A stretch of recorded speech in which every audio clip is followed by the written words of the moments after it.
আসসালামু আলাইকুম আর রহমতুল্লাহি ওবরাকাতুহু।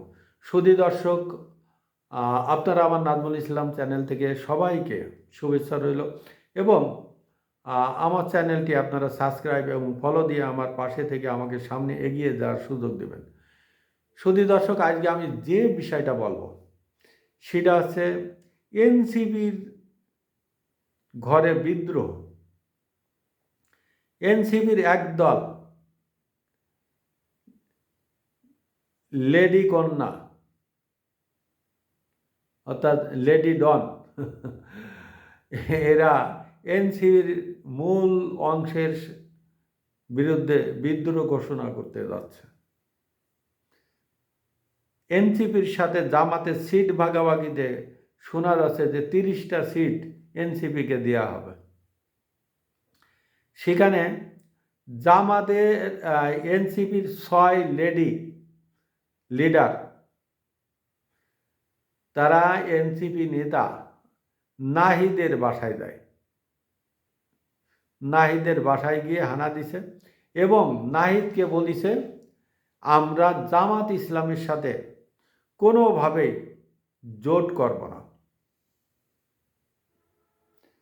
এখন এই বিদ্রোহী কন্যারা কত দূর কি পারবে আমি জানি না, তবে এনসিপির ঘরে যে আগুন লাগিছে এই 6 কন্যাকে দেখলেই বোঝা যায়। এনসিপি 125টি আসনে মনোনয়ন দিছে, 300টার ভিতরে আরও প্রার্থীকে মনোনয়ন দিবে এবং খোঁজাখুঁজি করছে। আর এনসিপি 125টি আসনে মনোনয়ন দিলেও তারা কিন্তু বিএনপি জামাতের সাথে গোপনে সিট ভাগাভাগি করে 30টা সিট জামাত ইসলামের কাছ থেকে নিছে। এইটা এই 6 কন্যার সহ্য হচ্ছে না।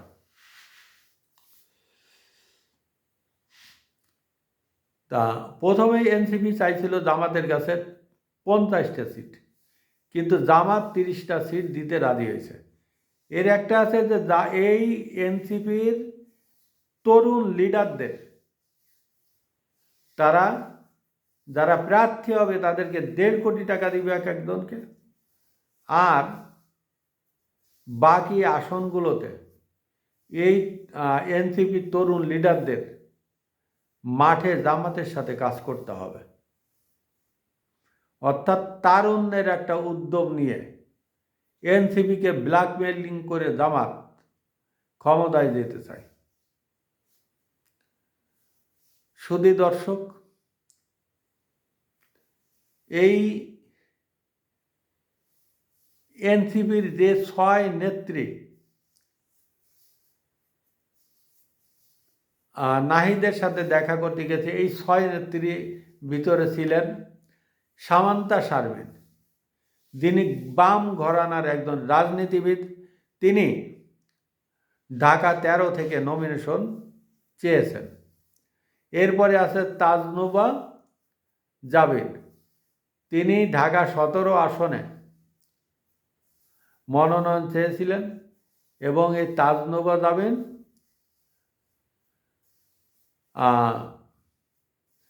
এখনো মনোনয়ন পাবেন বলে শোনা যাচ্ছে না, বিষয়টা গোপন রাখা হয়েছে। আর নাহিদা সারোয়ার নিভা, তিনি ঢাকা 12তে তিনি নমিনেশন চাইছিলেন, তারটা মোটামুটি মনে হয় কনফার্ম। তারপরে আছে নুসরাত তাবাসসুম লালন মেলার কিছু টাকা উঠিছিল, এই লালন মেলার টাকা তিনি আত্মসাৎ করেছেন। লালন মেলার টাকা আত্মসাৎ করে আমাদের নাহিদ সাহেবের সাথে মোটামুটি বিষয়টা একটু মিটগুট করায় নিয়েছেন। এখন আবার লাইটে আসছেন, এখন পদ্মার আড়ালে কি হয়েছে কেউ বলতে পারবে না। আর একদম তাসনিম যারা উড়ে এসে দূরে বসছেন। এই তাসনিম যারা আন্দোলনের সময় ছিল না, পরবর্তীতে যখন সরকার গঠনের পরে তাসনিম যারা আসছে এই তাসলিম যারা মোটামুটি কাজ করছে ফিল্ডে এবং তরুণদের নিয়ে আগানোর চেষ্টা করছে। জামাত এটা চিন্তা করছে একটা বিশাল একটা সুযোগ, এই সুযোগটা কোনোভাবে হাতছাড়া করা যাবে না।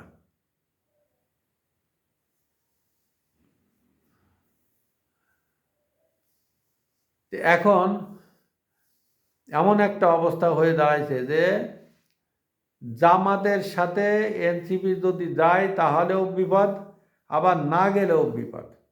তাহলে এইটা কিভাবে সমস্যার সমাধান হবে, সেই বিষয়টাই সব থেকে বড়।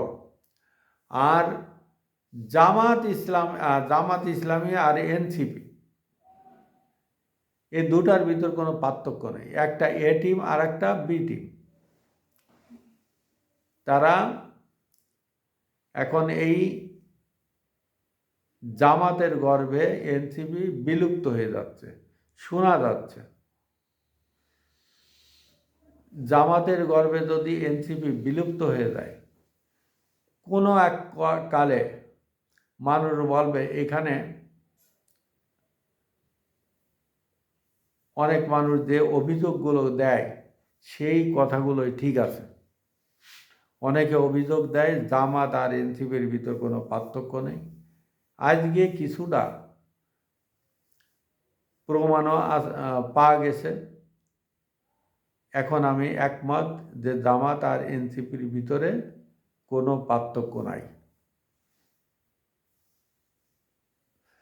শুধু দর্শক, আমি আজকের মতন এখানেই রাখছি। আপনারা আমার চ্যানেলটি সাবস্ক্রাইব এবং ফলো দিয়ে আমার সাথে থাকবেন।